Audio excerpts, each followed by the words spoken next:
O indiano de ascendencia turca Mario Joseph ao tercero de uma familia muçulmana de 6 irmãos. Depois de uma gestação difícil, mkos médicos chegavam a temer por sua vida. Mario foi dedicado por sua meia aula e desdecido.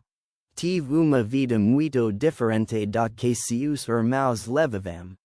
Separado para o serviço religioso, ele cresceu sem ir à escola. Até os 8 anos, quando começou a frequentar colégio islâmico para assumir a função de Maulana, uma espécie de clérigo do ilha. Antes de completar 18, Mario Joseph já era e chefe religioso de uma comunidade muçulmana na Índia. O que ele não imaginava era que a sua vida virasse totalmente de ponta cabeça, depois que ele procurasse conhecer a fundo dos profetas mencionados no Alcorão.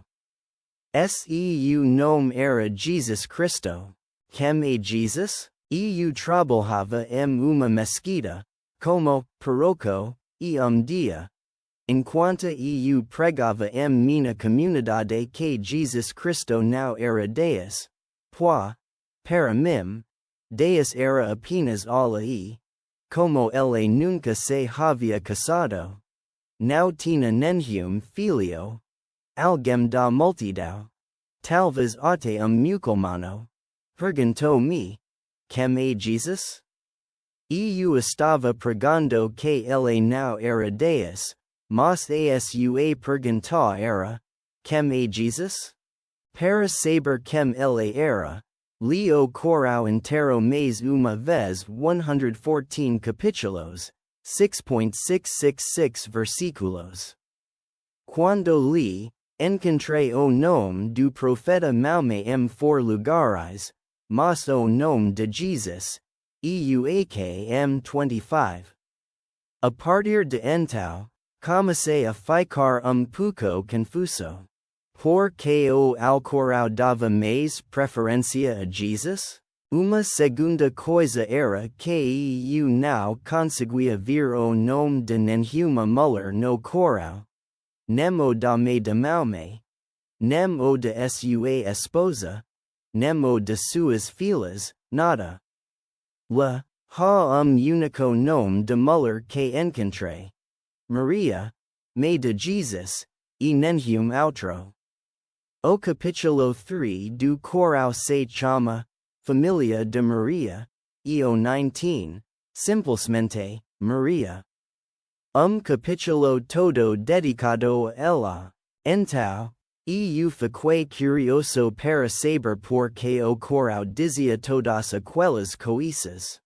Na Surata 3, versos de 45 a 55, há 10 coisas que o Corão fala a respeito de Jesus. A primeira é Palavra de Deus. A segunda, Espírito de Deus. E a terceira, Jesus Cristo. O Corão também diz que Jesus falou quando era pequeno, como tu dias, logo depois de seu nascimento. Version 46. Diz que ele criou pássaro vivo a partir do barro, que ele pegou pouco de lama. Soprou e a lama se tornou pássaro vivo. O que significava que ele podia dar vida. E o supana. Diz que ele curou cego de nascença, leproso etc. Version 49. Curiosamente, o Alcorão diz que Jesus dava a vida aos mortos, subiu aos céus, que ainda está vivo e que vai voltar de novo. Quando eu vi todas essas coisas, meu pensamento foi, e o que o Corão diz sobre Maomé? Sabe, de acordo com o Corão, o profeta não é nem palavra de Deus, nem espírito de Deus, não falou quando tinha 2 dias, nunca criou nenhum pássaro com barro. Nunca curu nenhum doente. Nunca resuscitu nenhum morto. Ele mesmo moru e, segundo o ila. Now esta vivo e now vai voltar. Então, ha muita diferença entre esses dois profetas. Eu não chamava Jesus de Deus. Minha ideia era de que ele era profeta, porém maior do que Maomé. Então, dia, eu fui professor, que tinha me ensinado por 10 anos no colégio árabe, e perguntei-lhe, professor, como Deus criou o universo? Ele disse, Deus criou o universo por meio da palavra, através da palavra. E eu perguntei, então, a palavra é criadora ou criatura? Se ele dissesse que a palavra de Deus era criadora, isso significaria que Jesus é criador e, portanto, os muçulmanos deviam fazer-se cristãos. Se ele dissesse que a palavra é criação, ele queria contradicar porque, se tudo foi criado pela palavra, como Deus, então, teria criado a palavra? Não podendo dizer que a palavra é criadora nem criatura, ele, furioso, empurrou-me da sua sala e disse: a palavra não é criadora, nem criatura, saia já daqui.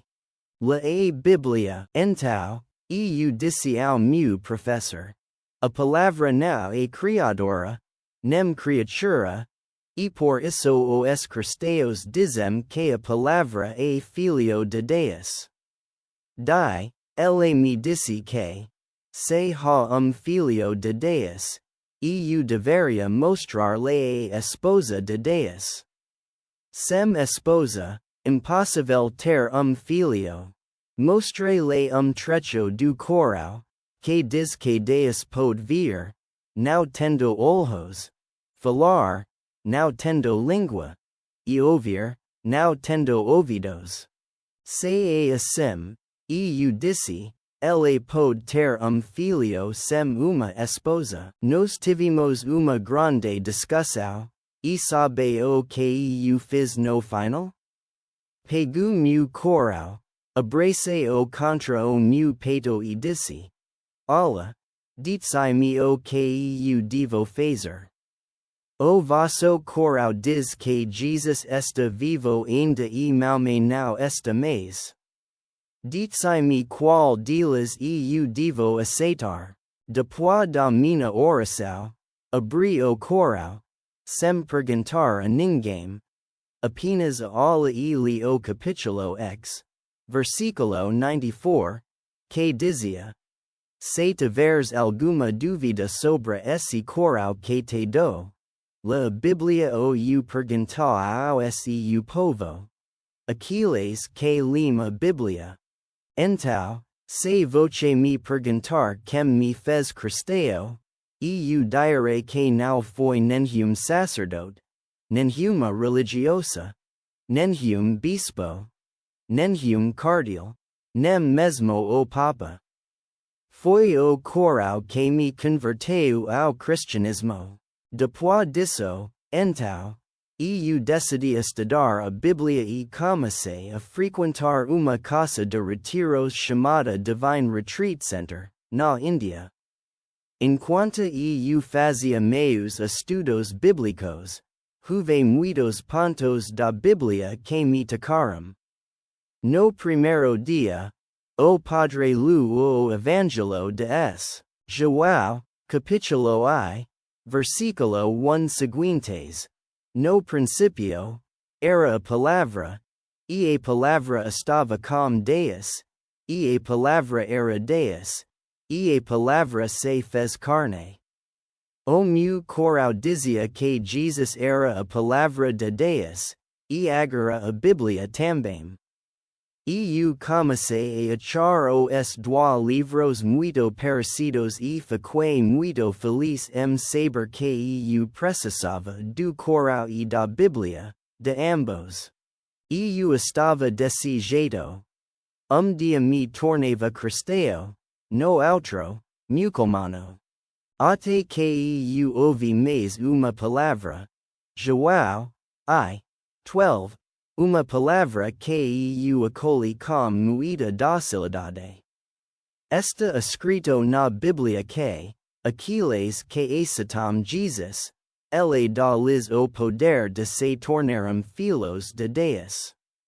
Sabe, todos os versos do Corão, Allah chama os seres humanos de escravos, e Allah é Senhor.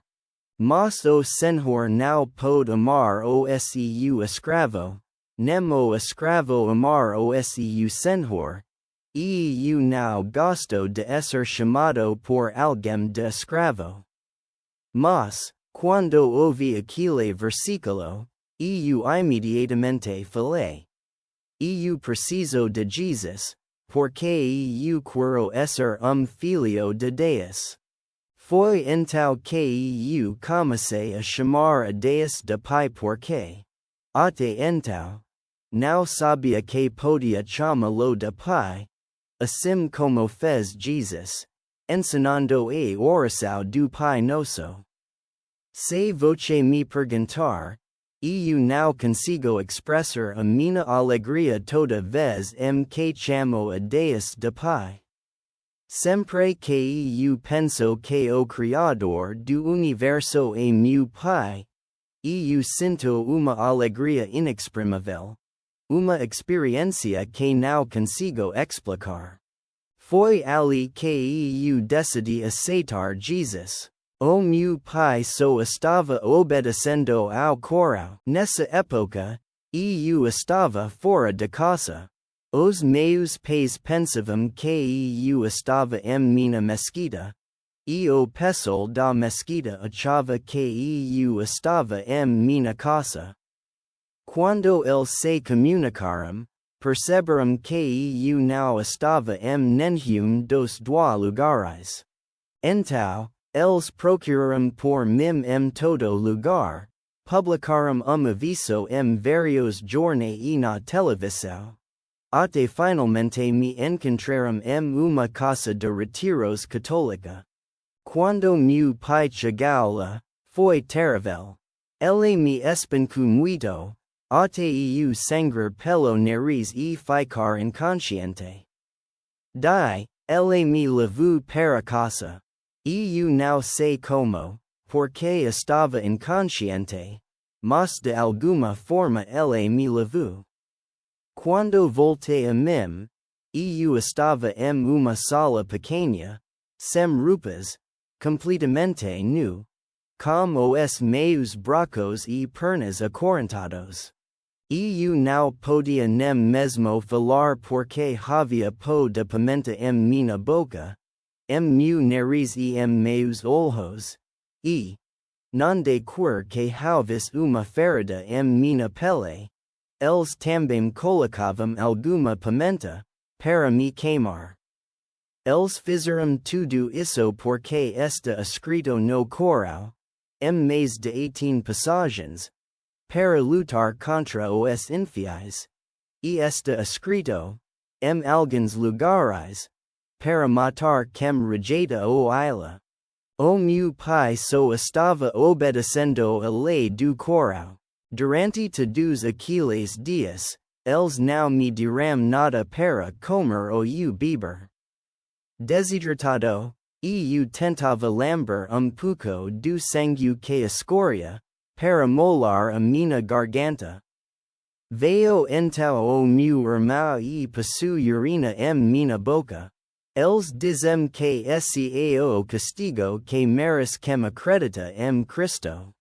Depois de muitos dias sem água nem comida, meu estômago começou a se retorcer e meu corpo começou a ficar fraco. Eu era como recém-nascido. Cheguei a perder até o meu poder de memória. Não conseguia nem mesmo pensar, por não ter o que comer ou beber. Parecia cadáver. Não sei quantos dias passai naquela sala, acho que mais de 20, até que, dia, meu pai entrou na sala e tirou minha corrente para saber se havia vida no meu corpo. Eu estava desacordado, mas ele apertou tão forte a minha garganta que eu não conseguia mais respirar. Quando abri os meus olhos, então, vi que ele tinha fação na sua mão. Ele disse: Este é o seu último momento. Sem misericordia. Se você precisa de Allah, eu permito que você viva. Se precisa de Jesus, eu o mato. Eu conheço bem o meu pai. Ele realmente ia me matar. Quando percebi que aquele era o meu último momento de vida, pensei: bom, Jesus morreu, mas ele voltou. Se eu morrer em Jesus, também devo conseguir a minha vida de volta. Pensai comigo que seria tipo de alegria morrer em Jesus. Decidi-me, então, e, de repente, uma luz caiu em minha testa, como luar, e eu senti uma espécie de choque elétrico. Uma descarga que atravessava as minhas veias. Eu estava energizado. De algum lugar, a energia passava pelo meu corpo e eu não conseguia me controlar. Havia muita energia nos meus ossos.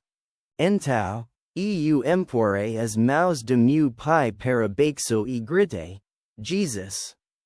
Quando eu gritei, o meu pai caiu com a faca no chão. Assim que ele caiu, apareceu uma grande ferida em seu peito, que começou a sangrar. Uma espécie de espuma corria da sua boca, e ele gritava. Todos estavam chocados, meus irmãos, minha mãe e minhas irmãs. Ninguém sabia o que estava acontecendo.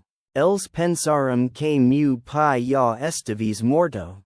Pegaram no, então, e correram com ele para o hospital. Ao ser, porém, eles esqueceram de trancar a porta do lado de fora.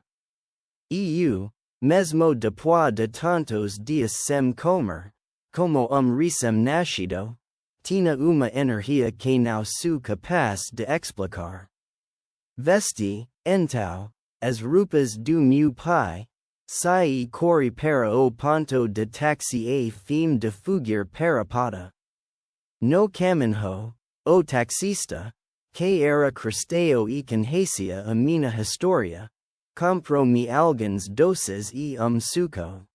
Ainda hoje, eu tenho contato com o taxista e ele é bom amigo meu.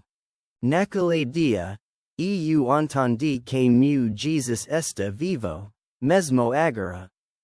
Quando clamei por ele em minha necessidade, ele salvou-me. Isso quer dizer que ele está presente aqui, mesmo enquanto eu falo com você. Em todo lugar, eu sei que ele está presente, porque, agora, 18 anos depois da minha conversão, eu jamais pensei que os muçulmanos me permitiriam viver por tanto tempo. Eu cheguei a pregar no Oriente Médio, os árabes viram, mas nada aconteceu. Isso significa que meu Jesus está vivo e está me protegendo. Mesmo depois dessa experiência, já tentaram me matar muitas vezes. Na verdade, os meus pais simularam uma cerimônia de funeral para mim. Sabe o que é isso?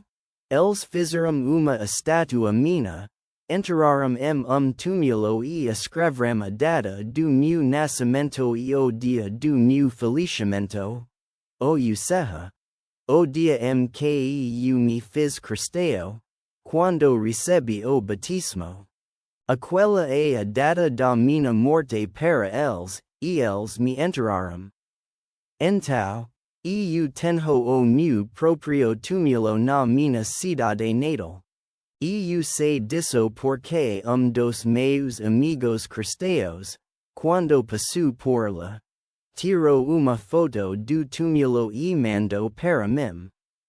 Depois de tudo o que aconteceu, eu não tenho nenhum contato com minhas irmãs, que eu amo muito, nem com minha mãe. Eu realmente as amo, mas, sem chances. Humanamente falando, não tenho esperanças, mas Deus pode tocá-las dia, então eu sigo rezando. Mesmo que eles não aceitem o cristianismo, eu estou sempre dizendo: Jesus, por favor, levei-os ao céu. Onde quer que eu esteja, eu preciso deles, então essa é a minha oração sempre. Jesus está preparando uma grande mansão para mim. Nunca tive medo da morte, nem você deveria ter. Medo da morte é, na verdade, bobagem, porque todos os que nasceram deverão morrer dia. Gem por cento. Com medo ou não, todos têm que morrer. Essa é a única coisa certa que você sabe na terra. Agora, enquanto falo com você, não tenho certeza se isso será transmitido, porque qualquer coisa pode acontecer. Não sei se jantareis hoje à noite, se voltarei para a Índia, se meus filhos farão bons estudos e conseguirão diploma. Não tenho certeza de nada. De nada. A única coisa certa que existe nesta terra é que eu morrerei. Tudo o mais é incerto. Então, nunca tema a morte. Esteja certo de que ela virá dia.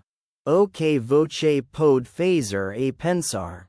Se você acredita em alma e amor, qual será a sua situação? O profeta Maomé morreu, as pessoas o enterraram e, depois, não sabemos para onde ele foi.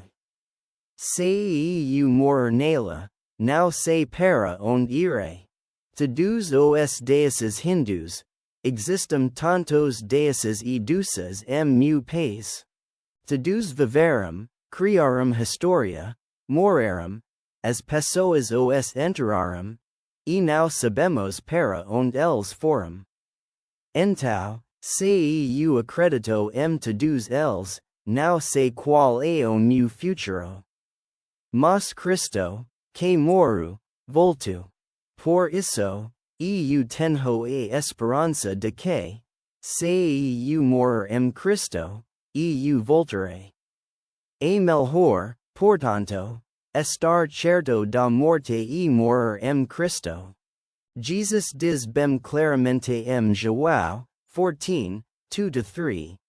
Na casa de meu pai há muitas moradas. Vou preparar lugar para vós. E depois que eu tiver ido e preparado lugar para vós, voltarei e vós levarei comigo. A fim de que, onde eu estiver, estejais vós também. Sabe, eu estou muito feliz por saber que Jesus está preparando uma grande mansão para mim no seu porquê. Uma vez que terminada, ele volta para me buscar. Eu acho que é uma mansão muito grande porque, nos últimos anos, os muçulmanos tentaram e não conseguiram me matar, o que significa que a construção ainda está em andamento e, quando tudo estiver pronto, ele voltará para me buscar. So então os muçulmanos poderão me matar. Até lá, ninguém pode. Então, eu não tenho medo da morte, isso é fato. A única coisa que penso e depois da morte, o que há? Para ter vida eterna, voce precisa de Jesus, e não só isso, voce precisa da Igreja Católica. Digo isso especificamente porque cada religião diz que a barreira entre Deus e o homem é o pecado. No ila, para o pecado, há a oferta de animais.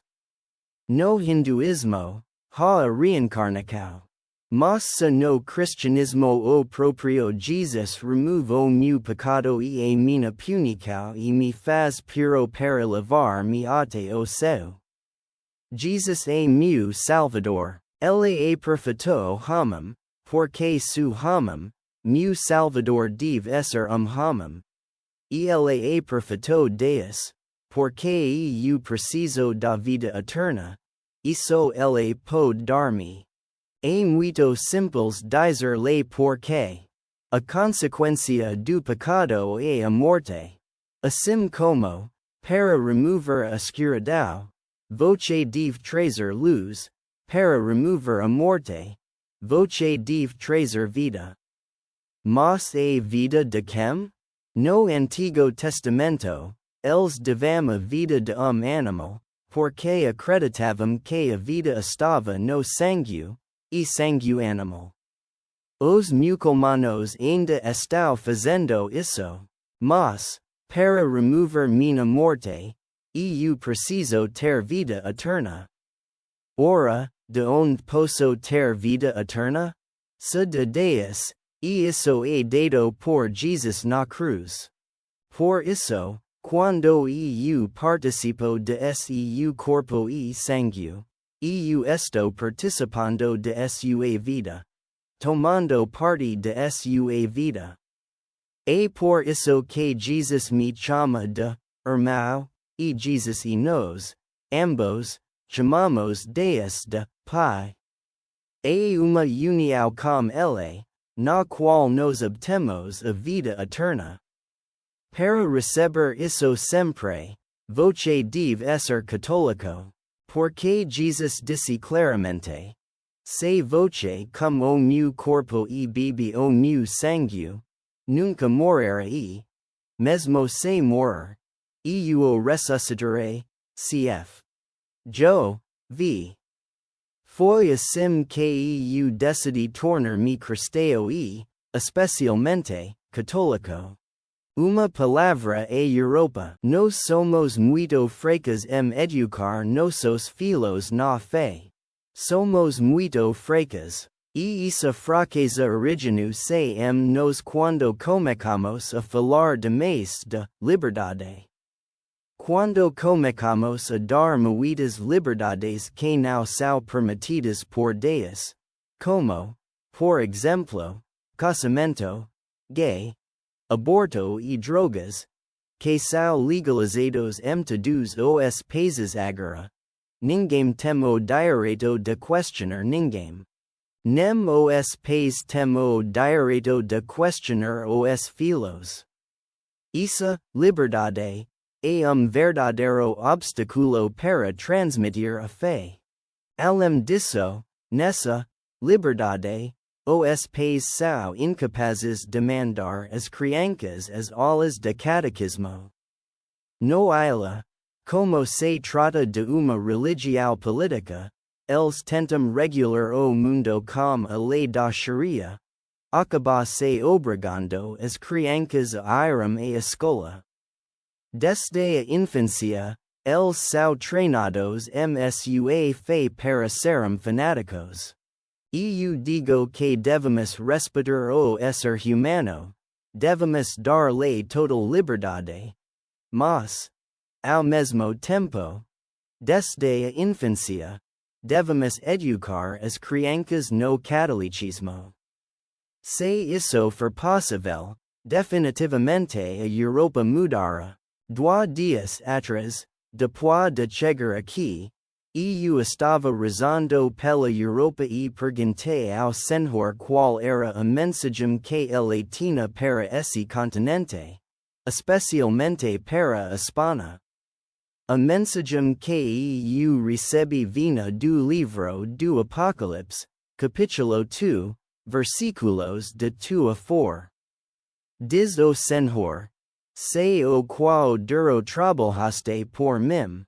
A Hispana fez muitos trabalhos em nome de Jesus. E sei o quanto sofreste por mim. Ela também passou por muitos sofrimentos por causa de Jesus. Sei como enfrentaste os falsos profetas. A Hispana lutou contra falsos profetas por muitos anos. E Deus diz: mas, agora, tenho uma queixa contra ti. Perdeste aquele primeiro amor. Perdeste aquele primeiro amor. Retorna aquele amor. Então, para a Europa, Deus está dizendo apenas uma coisa. Retorna a esse amor. Como os seus antepassados, retorna. Todos nos rezaremos e trabalharemos por isso. Essa é a minha ambição, é a razão pela qual estou aqui.